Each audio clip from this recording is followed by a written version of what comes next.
Hey YouTube, it's new sleeping bag day today, and I literally have just received my new sleeping bag. I was about to open it and I started opening the package, and then I thought, no, wait a minute, I'll film it because it's quite a big moment for me. So here we are, saving it for you, my new winter sleeping bag.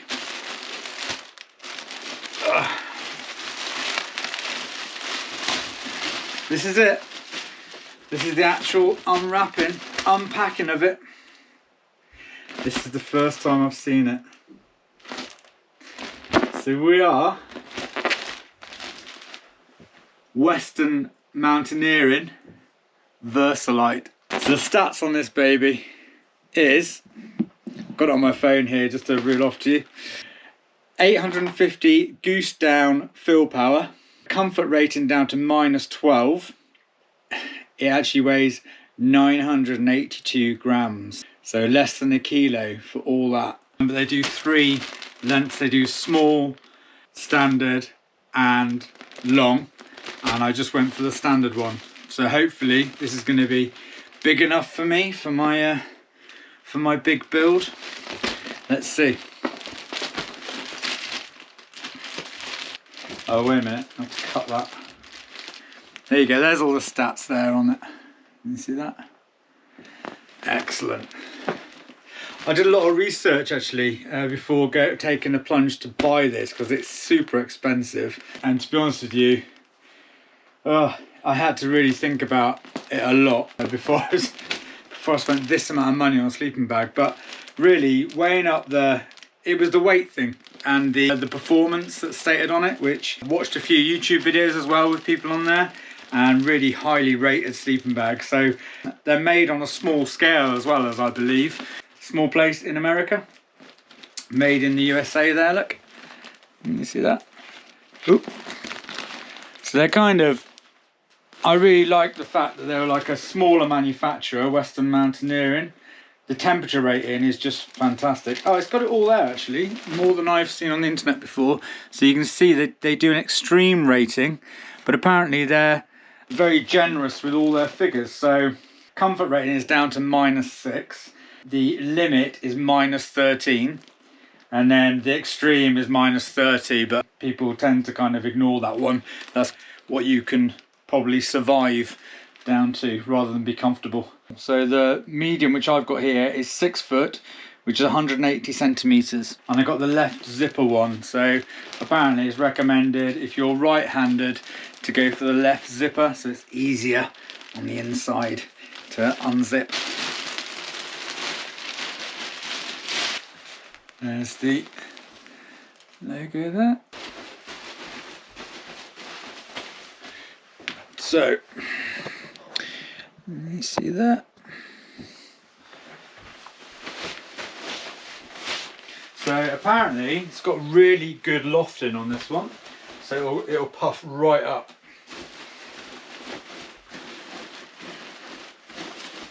I've never even touched one of these before, so I don't know.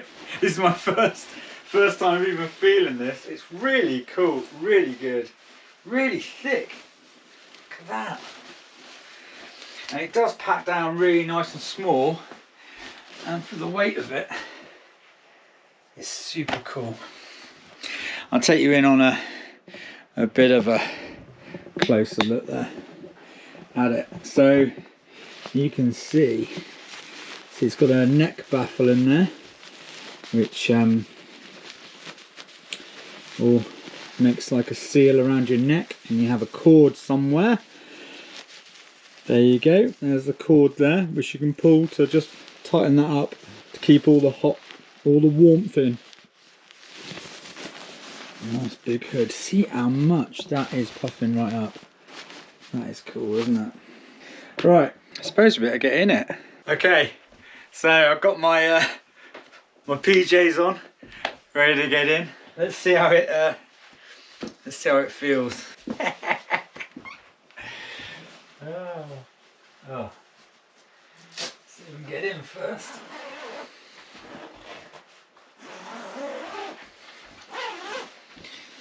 thing I like about this bag is that it does unzip quite a long way down. You still got your foot baffles to keep your feet warm, but it seems to, this is one thing that actually that attracted me to the bag, is the fact that I can unzip it right down to here. So I could almost have it like a duvet. And I thought, you know, if it's not extremely cold, I could, like if it's in the spring or in the autumn, I could still take it out because it's light enough to take out. And I could have it like a duvet. Look, this is, I haven't seen this on YouTube, but this is my theory. You've got your foot box there, but you can fold it right out like a nice big duvet. See? Some sleeping bags that are lightweight only have the zips, halfway zips or 3/4 way zips. I kind of like that. That was one of the selling points for me, because I was kind of looking at duvets as well. I was looking at, should I get a duvet, should I get a bag? And I wanted something that would do dark more in the winter, something that was lightweight. And this just seemed to offer a lot of the plus points. And like I say, it is an expensive bag. So normal RRP on this bag, $669.95. Yeah, but you can get it cheaper in certain places at the minute. Let's have a look. Let's see what it's like. Hey! Is it big enough? Is the question. Ooh. So.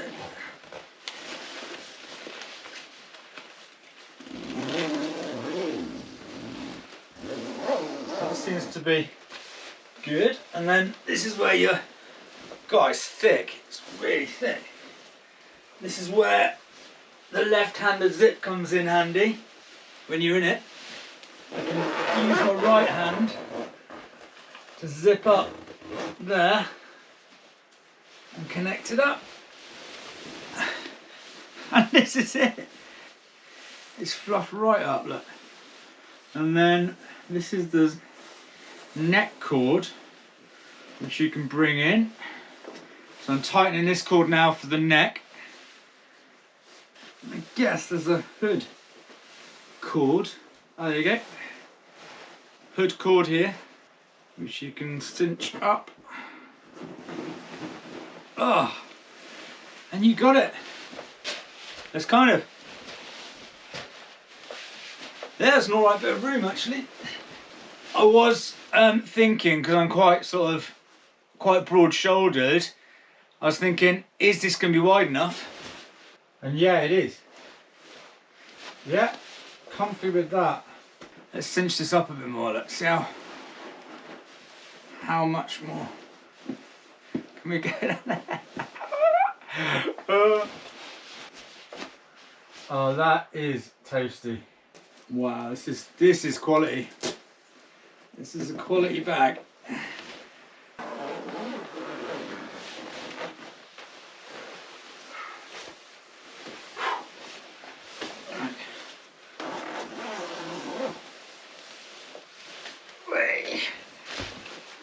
That is a quality bag.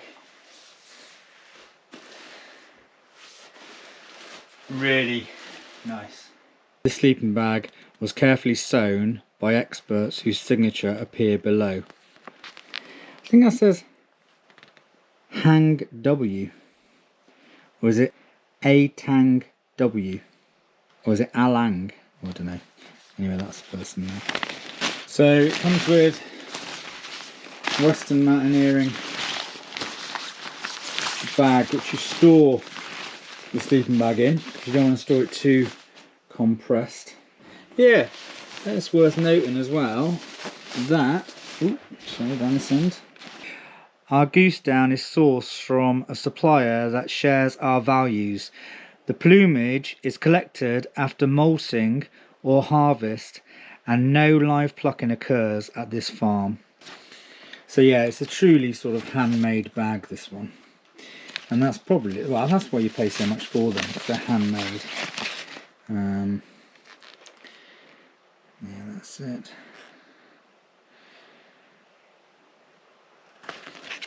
So I suppose you get what you pay for. a bag for many years, hopefully, this one, if I look after it.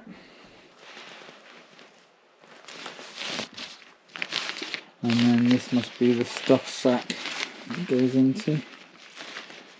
So let's see how it packs down, shall we?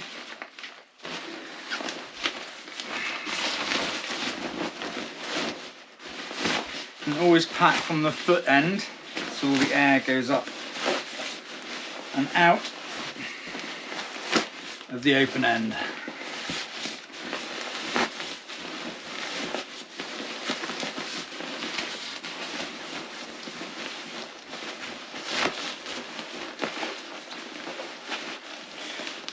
Let's zip it up all the way.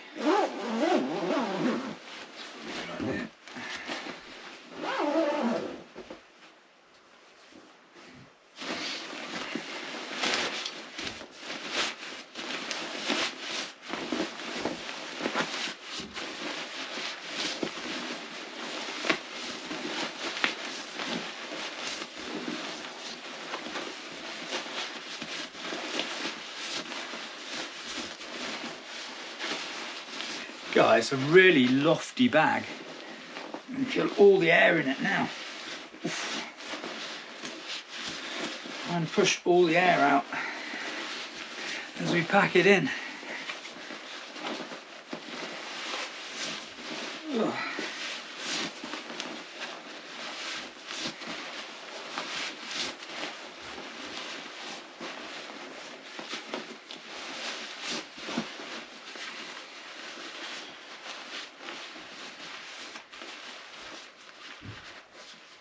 There we go.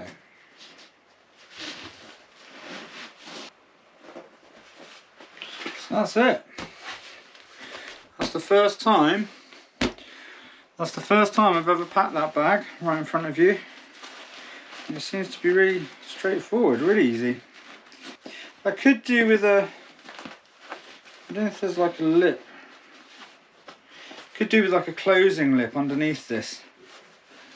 If it's not got one. Let's have a look a minute. Oh, it has. There's me, look. There's the closing lip. Just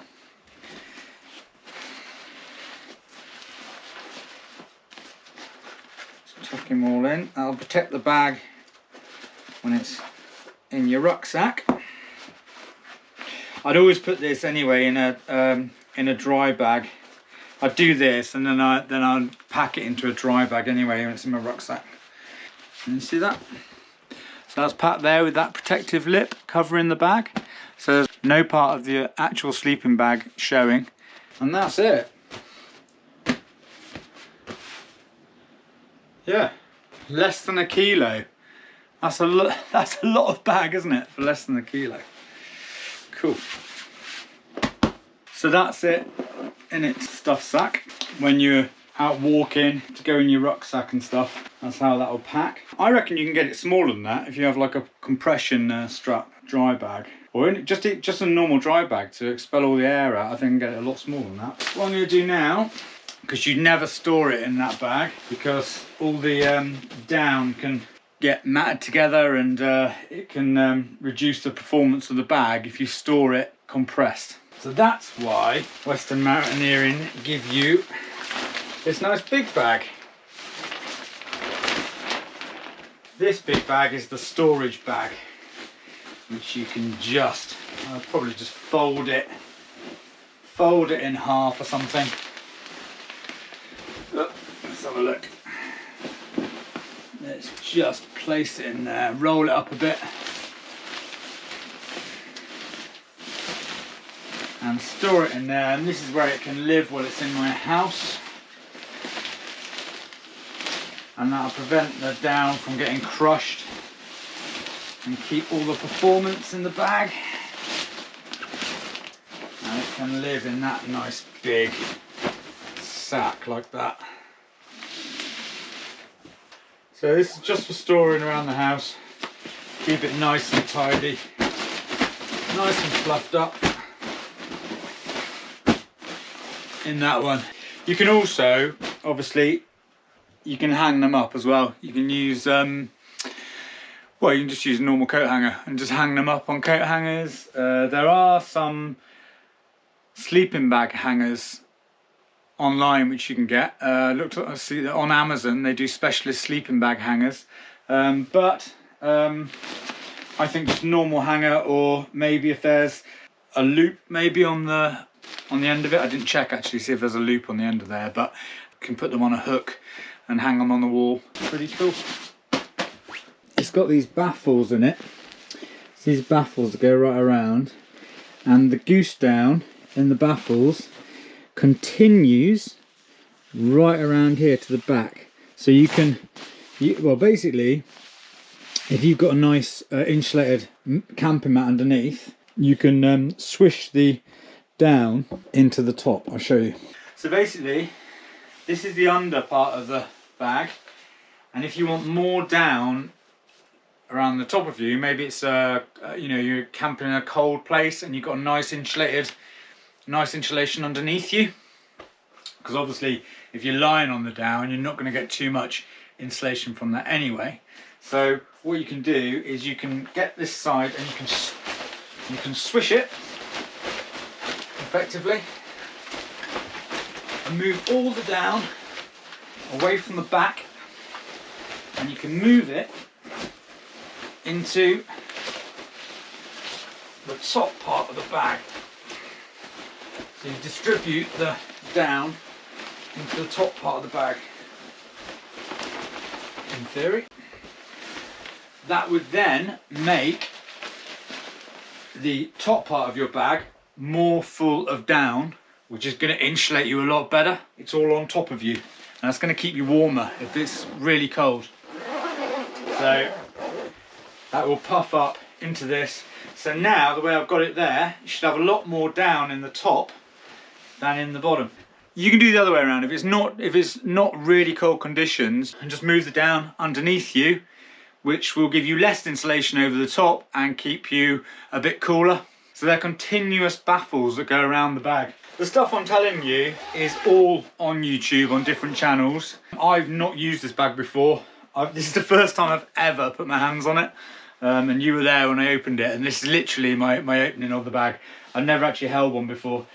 But what I've seen on YouTube are some really good videos on it. The other thing that you've got is where the zip is, you have these anti-snag baffles which keep all the material from snagging when you zip it up. And you've got one on either side. It's all stitched in here. In theory, if I put my foot on there, we should have a snag-free experience. Let's have a look. Let's do the Mark Horsebox test. No snagging. Can you see? And that's a bit rippled up there. Does it pass the snag test? Does that snag? Is it going to snag there? I don't know. All the way up. Yeah, I think that passed the snag test. Look how puffy that bag is. Amazing, isn't it? For such a light bag to have that much puffiness, that's pretty good.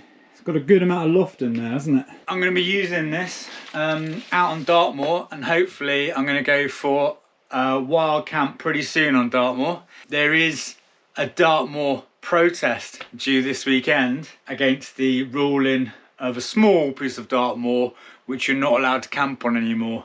See what the weather's like. I might go for a wild camp just before the protest because I want to go and join that protest.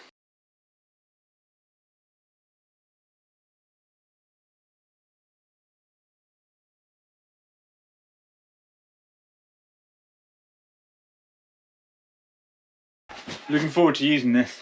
Yeah, I'll be able to update you on how I get on with it and everything. And if I do find anything that I find a problem with it, then I will share it on YouTube. Obviously, I'm really excited about it because it's my new sleeping bag. Hopefully, it lives up to everything I've seen about it. You know, hopefully I'll get on with it really well. As I'm using it now on some of my adventures, I will keep posted on how I'm getting on with it, and I'm sure I'll be talking about it again very soon. For the weight, for less than a kilo, to get that amount of performance from a bag is kind of just really good. Right, I hope you enjoyed this brief on opening of my brand new sleeping bag on new sleeping bag day. If you were looking for a sleeping bag and you just wanted to have a little bit of an insight into a winter sleeping bag, then this is the Western Mountaineering Versalite sleeping bag in size regular. I'm 5'8" and I went for the regular one, and it's the right size for me. And there's actually a nice bit of room in it to maneuver and stuff as well. Really chuffed with that. If you are a stockier build than me, then I know the long version of this is a tiny bit wider as well. So you have to have a look at that one. And then obviously if you're shorter, then they do a shorter one as well. There you go. Hope you enjoyed that. If you like, give me a thumbs up. And if you want to subscribe to my channel, that'd be ace. Adventures with Mark Horsebox.